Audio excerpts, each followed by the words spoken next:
Nah, assalamualaikum warahmatullahi wabarakatuh. Balik lagi sama gue.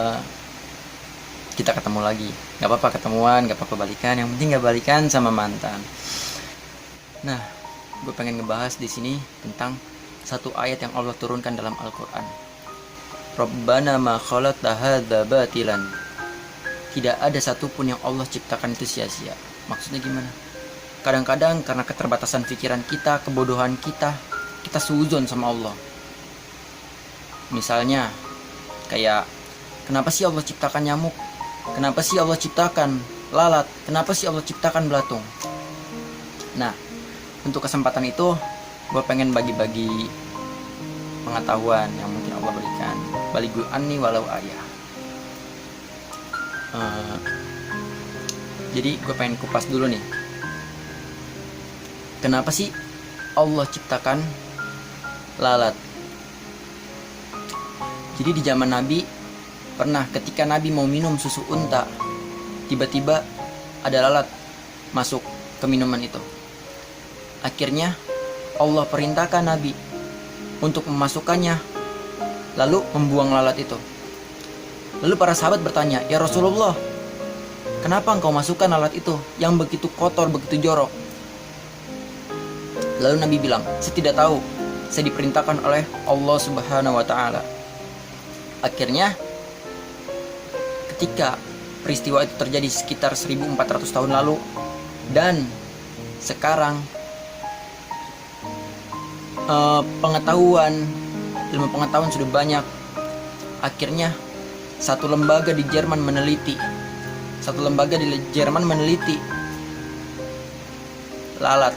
Dia meneliti, kata ilmuwan Jerman tuh, kalau lalat terbang itu, kalau dia jatuh ke salah satu makanan, itu yang jatuh itu sayap kirinya, dan di sayap kirinya itu terdapat banyak racun, banyak kotoran. Tapi Allah ciptakan di sayap kanannya itu terdapat obatnya, antiseptiknya. Sehingga para ilmuwan Jerman, satu perusahaan pabrik di Jerman itu merawat lalat-lalat tersebut. Karena apa? Karena ketika dirawat jadi mengambil sayap kanannya di Jerman. Rabbana ma khalaqta hadza batilan. Allah ciptakan gak sia-sia. Lalu apa? Dari lalat tersebut Allah ciptakan moncongnya nih. Nah, Allah ciptakan moncong ini untuk mendeteksi, untuk melihat. Kalau teman-teman atau ibu-ibu kalian pergi ke pasar, atau kalian pergi ke pasar, kalian menemukan makanan yang banyak lalat, itu artinya makanannya sehat. Karena apa? Karena lalat diciptakan moncongnya itu mendeteksi yang sehat-sehat. Lalat hinggap di tempat itu, tempat yang sehat-sehat. Kalau misalnya makanan tersebut nggak ada lalatnya, mungkin bisa jadi dia pakai pengawet, bisa jadi pakai formalin.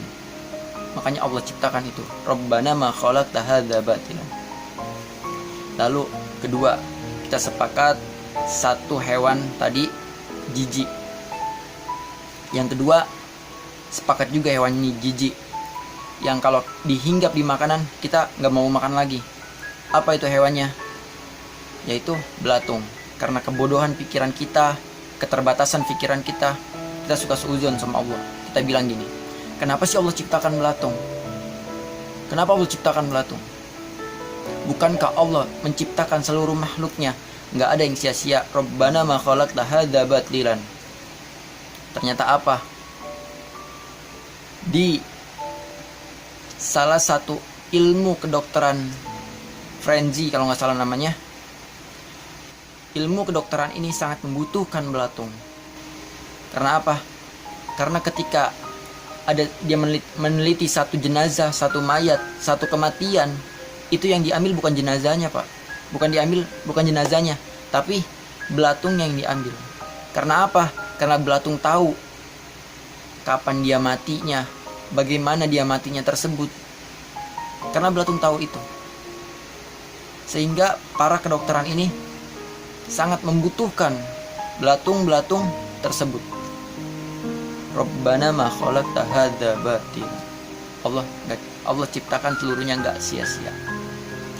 Dan yang ketiga, yang Allah ciptakan lagi, yang kadang-kadang kita sering suuzon, kita sedang enak-enak tidur, kita sedang enak-enak istirahat, lalu datang suara di kuping, sehingga kita berkata, kenapa sih Allah ciptakan makhluk ini? Kita sebel kadang-kadang. Bukankah Allah ciptakan seluruh makhluknya itu nggak ada sia-siaannya? Apa itu makhluknya? Yaitu nyamuk. Kalau nyamuk ini menggigit, dia bisa DBD. Lalu untuk apa Allah ciptakan ini? Ternyata ada suatu kisah peperangan di Vietnam. Mungkin negara Vietnam ini adalah negara yang paling berterima kasih oleh nyamuk. Karena apa? Karena ketika pasukan ingin menyerang, orang-orang Vietnam dulu mencampurkan di airnya jentik-jentik nyamuk, sehingga 70% pasukan-pasukan itu lari. Orang Vietnam mencampurkannya ke tenda-tenda orang-orang tersebut, hingga akhirnya lari. Orang Vietnam itu yang berterima kasih pada nyamuk. Lalu apa untuk Indonesia? Untuk Indonesia